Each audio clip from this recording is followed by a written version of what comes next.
everyone, and welcome back to the Star Wars Expanded Universe. Now redubbed by Disney, or current Lucasfilm, whichever way you slice it. Legends. And today, I have for you Crucible by Troy Denning. So, this takes place 45 years after the Battle of Yavin. So like 43 or 42 years after Episode 6. 2 years after the events of Fate of the Jedi. Ben is now an adult. He's now 18.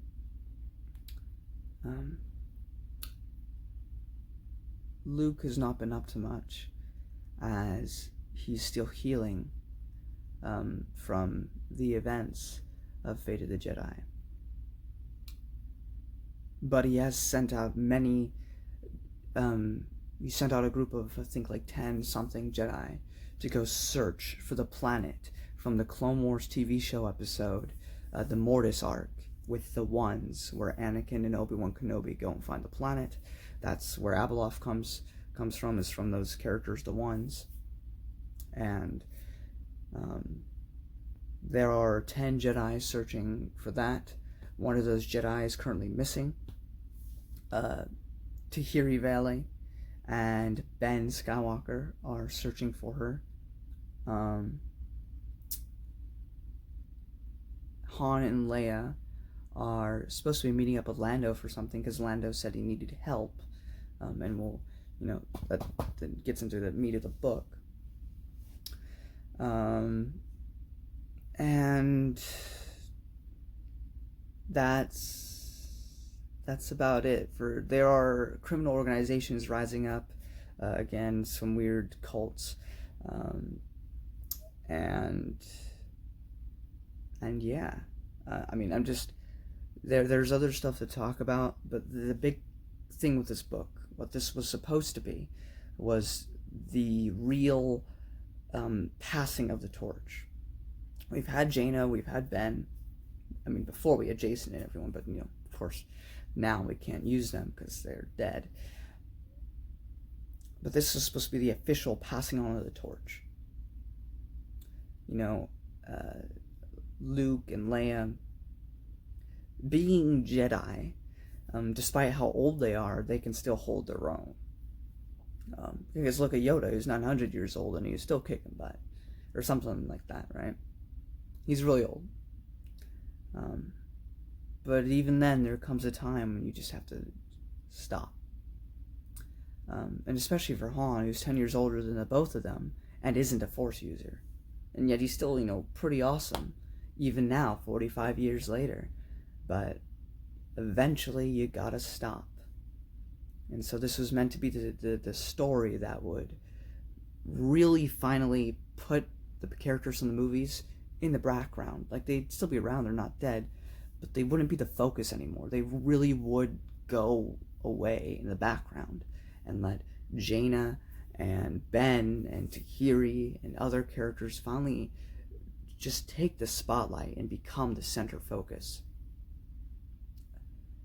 Unfortunately, the expanding universe stopped as of the Disney buyout. So this might not be the last novel we got, but this is the last novel we got chronologically in the timeline. Of course, we still have the legacy comics, but as for the adventures with our characters that we've been reading consistently in these novels, it ends here. There was a planned Sword of the Jedi trilogy that was supposed to happen. That never happened due to the Disney buyout. I think Troy Denning had plans for some sort of trilogy or a book or something, and that never came to fruition. So while this story addresses some things from previous stories, it is unfortunately left with many threads left open. Of course, I'm sure Legacy Comics will end some of those things, Of course, the Legacy comics were written before Fate of the Jedi, I believe. So we're just at this conundrum where there's stuff left over that we won't have brought up upon. So, after I'm done with the spoiler talk, I'll probably give some sort of view of, what I would like or think might have happened. Of course, we have no way of knowing unless someone actually wrote it down. At that point, it's just fan fiction. But, there are no answers. Whatever I see in Legacy, I can kind of make my own assumptions, right? But, like the Lost Tribe of Sith is still a thing. Vestera is still around. The one Sith are still around, and we're still supposed to find the Mortis dagger, so that way when Abeloth finally comes back, she can die permanently. And all these plot threads are just kind of left in the open, and there's no really way to resolve that. There were hints in this book about other stuff going on with just normal people, like with spice wars and stuff that could have been interesting to explore, but it won't get to be because it's not continued. Maybe someday Disney will finally let the expanded universe continue. Though, of course, I'm hesitant about that, because if it's going to continue, I want it to be by writers who actually care and aren't going to shove their politics or their beliefs on it. Because that's a wonderful thing. Because I know very well that there are people who read these books who probably disagree 100% politically and religiously and other things with me on many other issues, but we can come together and love these stories because they don't do that. They don't like alienate their fan base because there's politics in it, but it's the Star Wars politics. It's not politics that would make us divide. It's just the story that will bring us together, because it doesn't sway one way or the other. It's just about Star Wars, which is something I always liked. With the new stuff coming out, I hear a lot of stuff about the High Republic, and it just gets me scared. I don't want to read it, because I don't want to be preached to. But overall, I really enjoyed Crucible. It was being an unintentional end to the series. It's okay. Well, at least in novels. But it is disappointing. But it was nice to see our characters one last time. And I just wish there was more. Ben has, ever since Legacy of the Force, become one of my favorite characters, and I would have loved to see what he could do as a full-grown man. And what interesting stories might have happened with Vestera. We will never get to see, though, sadly. But those are my thoughts. The last novel, chronologically, in the expanded universe timeline. Now we head into the comics. And then, well, it's not over yet. We still have an amazing journey going backwards in time. But as for our future adventures with the characters that I've grown to love for so many novels, is over. Anyway, that is it for non-spoiler. I was a bit vague. I know I probably was. But there's a lot of stuff that I want to spoil. But that's kind of where our characters are at. There is this criminal organization that, is messing with Lando and stuff. And Han and Leia will go there to help. Eventually Luke will make his way there, along with Ben and Takiri, and it will all come to a head at a certain base that we will get into in spoilers. But yeah, so if you don't want spoilers, if you haven't read this novel yet, it's time for you to check out, because I'm going to spoil the book. Anyway, let's get to it.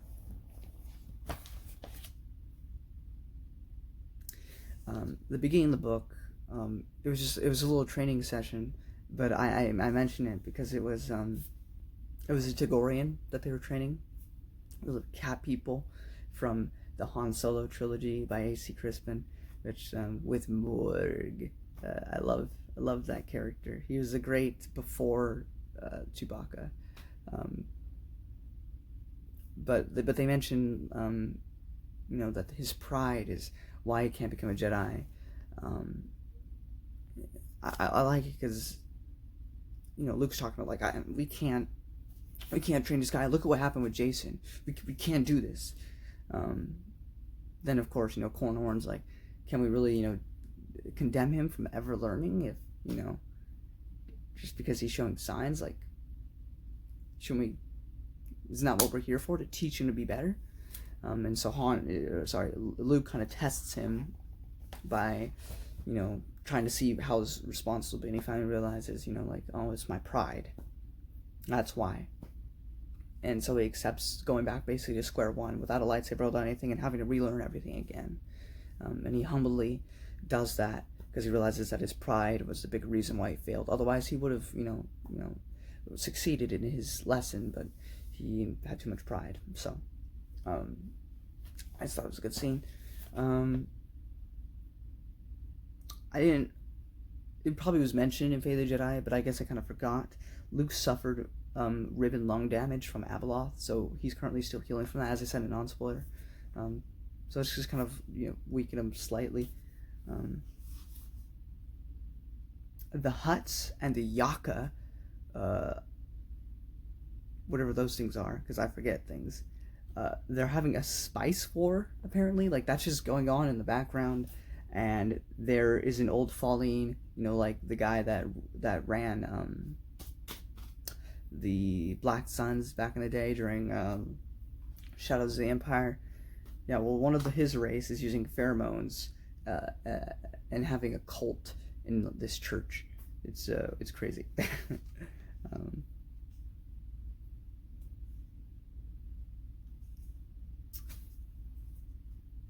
There's this character we meet called Dana. Now, this is the most weirdest part of this book, the part that I'm trying, because like they explain it, but I'm still having trouble like comprehending exactly what it is.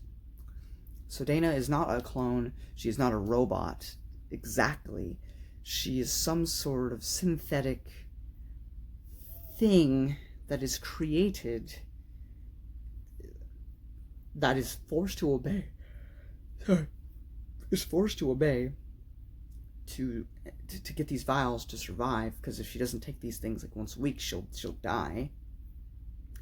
And she's ordered to help, sabotage Lando's like operations place, so that way the Solos will die. In the process, killing like 30,000 people or whatever. But, she has no other choice. That is her programming, and she'll die if she doesn't do it. So she's practically a slave. She's not focused on too much, but I did find her a bit interesting. The whole concept of what she is, these, what are they? These, trying to see if I can find a word for it. What was it? These buyouts were weird things.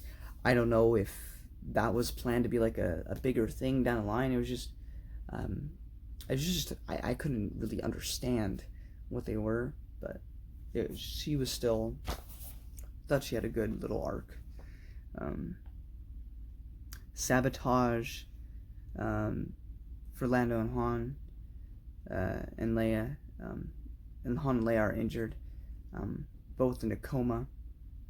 Not for long, but they're in a coma for a bit.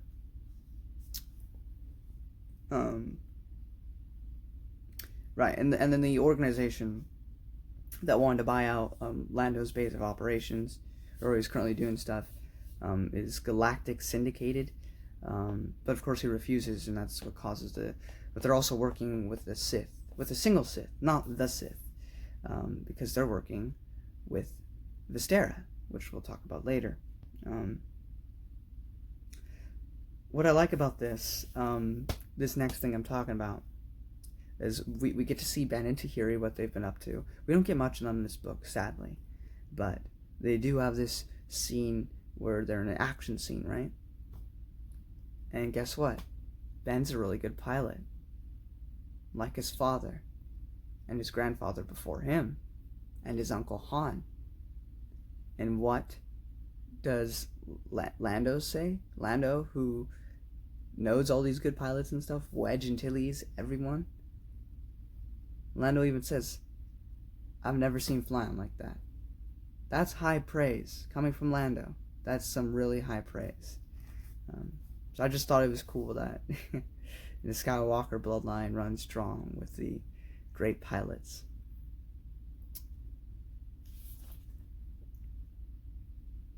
Dana Yuss with the weird organic synth thing. she goes to try to win over the trust of Luke, Han, and Leia and Lando by showing what she is or whatever. And even then, I was still kind of confused as to what she is, but that is that. There's this huge. This might have been before now that I'm thinking about it. I might be a bit backtracking here. There's this. I don't know if it's a casino, but it's a place where like Sabach's being held.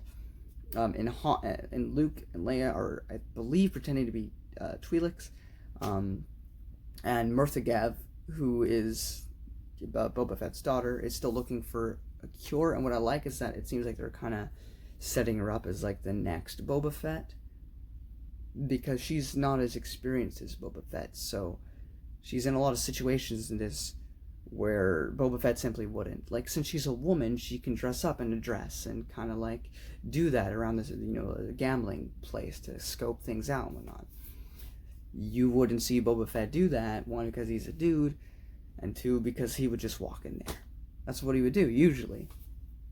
But it seemed like they're setting her up to be like that next kind of, who would make more mistakes because she's younger. But it was cool to see her again. I liked Karen Travis's relationship between, or not her father, her grandfather. But I enjoyed the relationship between Boba Fett and Mirtha. So it's just kind of sad that we never really got to see that again. Because we've seen them both now. We saw the Boba Fett in like the last Fate Jedi book.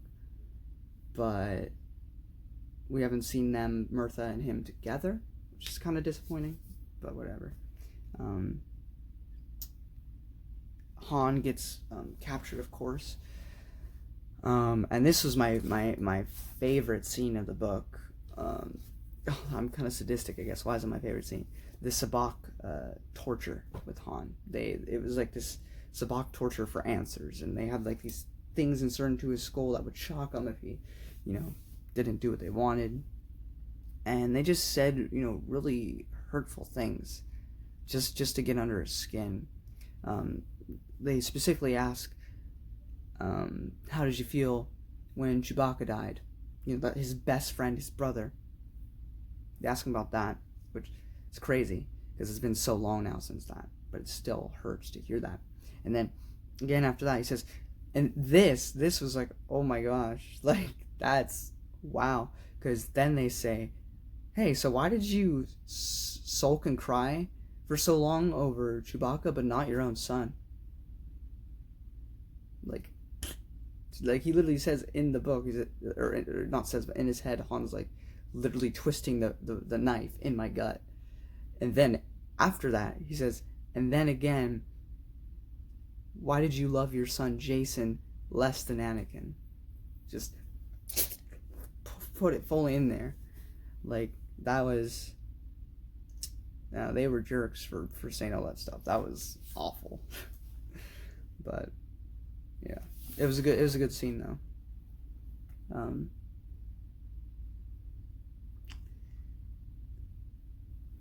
So the artifact, this monolith, but not the monolith that we're looking for, I guess.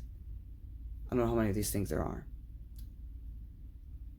But the thing that they built their base around, there's also this weird thing where it's like near a black hole, so time works differently within the sector quadrant of the area, and it's very weird, and I don't really get it, but it's fine. And then, but this artifact apparently can give people the Force, because there are people that have the Force that did not have it before. That's interesting and weird. There's a lot of weird things in this book. It was almost, I'd say this book borderlines just as weird as Reptide was weird, with the stuff that happened in the last part with the thing called Mother, with the Rakaton like ruins or whatever. It was almost that weird, but not as weird. Vestera Kai is a Sith Lord, but an enemy to everyone, an enemy to the Jedi, and a weirdo to her own people. Because I don't think she's working with anyone. She's by herself right now. So, again, another reason why I can't take her too seriously as the Dark Lord of the Sith. I just can't. She's by herself right now. She is no match for. I don't think she's a match for Ben. I don't think she's a match for Luke.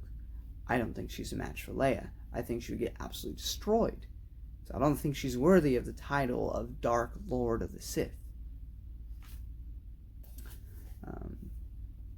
There's also a buyout of Leia and a buyout of Vestera, which is really weird. I don't know when they made it and how they made it, if they got tissue samples from them or what. I guess they did. No. Sorry. Earlier. That's how Dana kept herself from getting in trouble. Because the person that came to her was like, why did you save Han and Leia instead of just letting them die? And she's like, well, you needed blood samples, so I went over there and got it. So never mind. That's probably how they did it. But still, it's just really weird. And apparently Vestera had like bigger eyes, like the buyout version of her. So I imagine she looked like an anime for some reason. That's just like pop into my head, like big giant eyes, which was kind of funny to imagine. But yeah, there's also this other character, I forget his name, who was in the interrogation place with Han, who seems to be sucking in the dark side. This monolith maybe has dark side spirits that are entering people, maybe not. I'm not exactly sure, or if it's just the artifact itself doing it.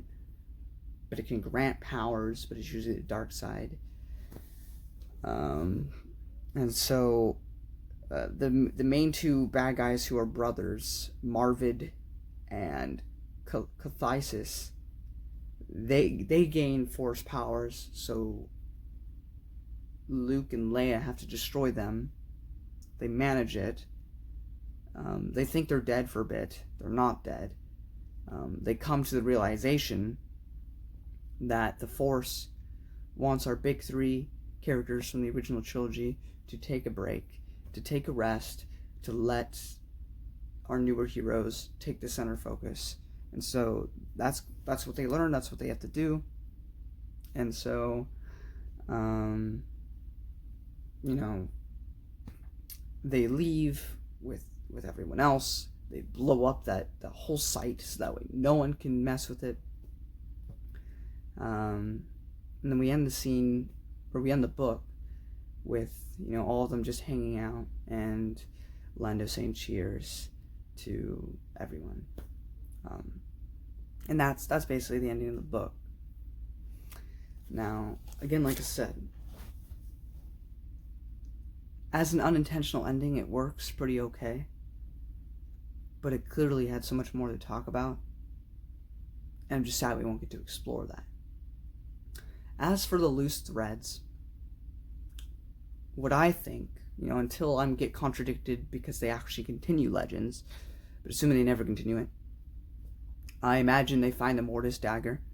Either Abeloth comes back before the Legacy comics and she's wrecking havoc around, and Ben or Jaina, the Sword of the Jedi, so I'd actually probably prefer Jaina, finally sticks that Mortis dagger into Abeloth, kills her forever.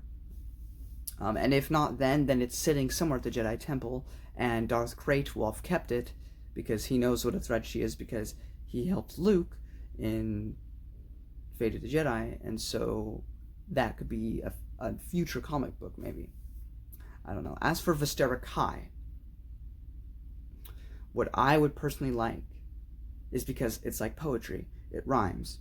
Like his father before him, Luke brought his father back to the light. Now, of course, Vestera was technically never in the light.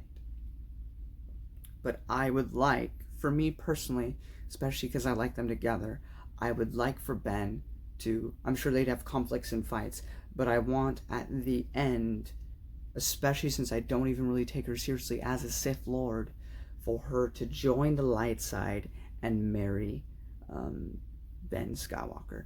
Now, whether that gets contradicted in Legacy Comics because we find out he married someone else, I don't know.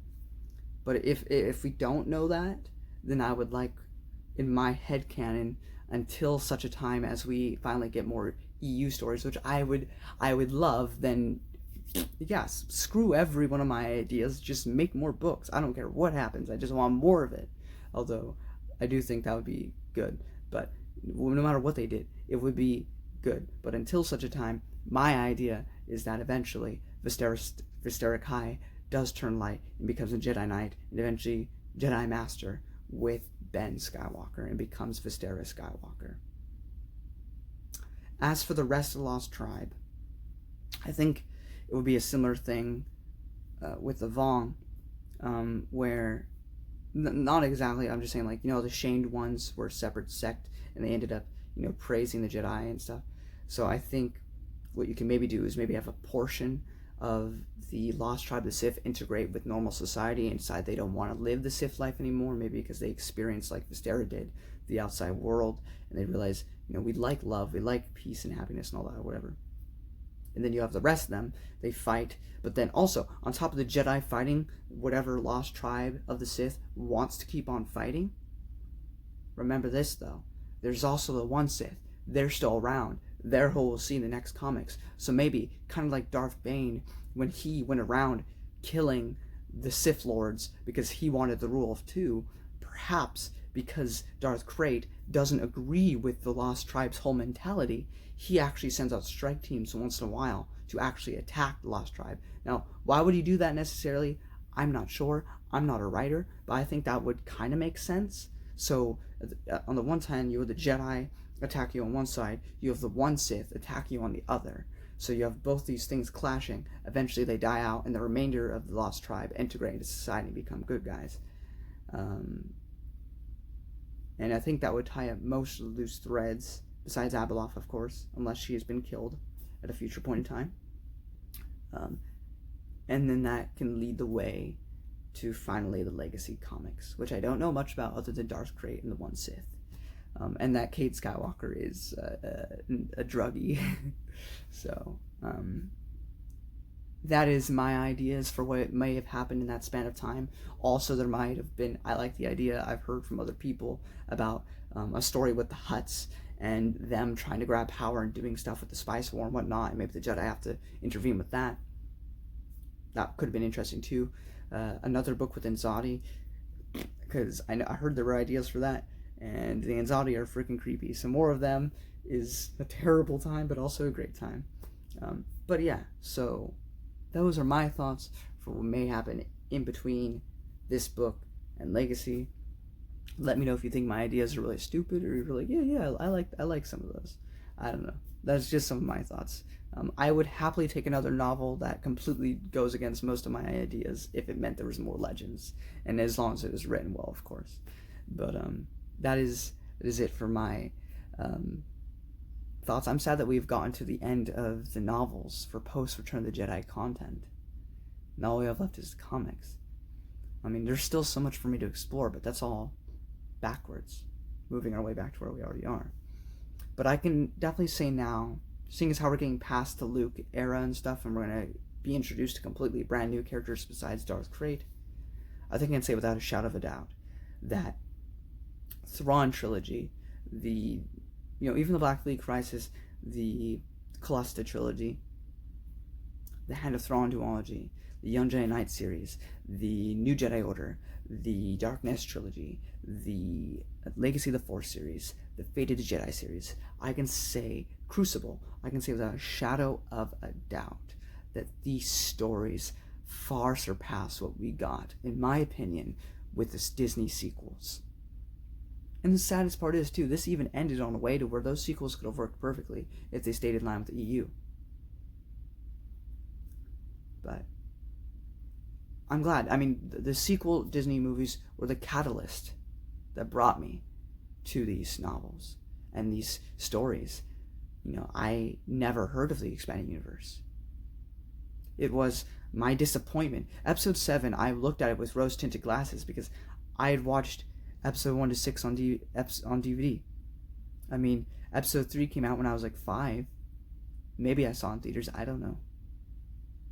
But I was 4 probably, because it came out in 2005.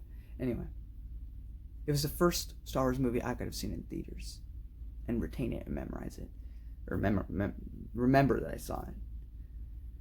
And so I was really excited, and I thought it was fun. Then I watched episode 8, and I was really, really, really disappointed with a whole lot of things, but especially with how they treated Luke. I did not approve. And the most interesting part to me was Kylo Ren. Then I found out about Darth Caedus, and that introduced me to the EU, found Matt Wilkins, and here I am today, having read a good majority of the Star Wars Expanded Universe, or at least post-Return of the Jedi content. So, I'm happy with the journey I've spent and with the stories I've read, even with the ones I didn't enjoy as much, like I said, with Fate of the Jedi and such. But I'm glad I've gone through this, and I'm glad I still have so much more to explore in this expansive universe. So till next time, guys, I'll see you Legacy of the Force, and Darth Krayt, and Cade Skywalker. Until then.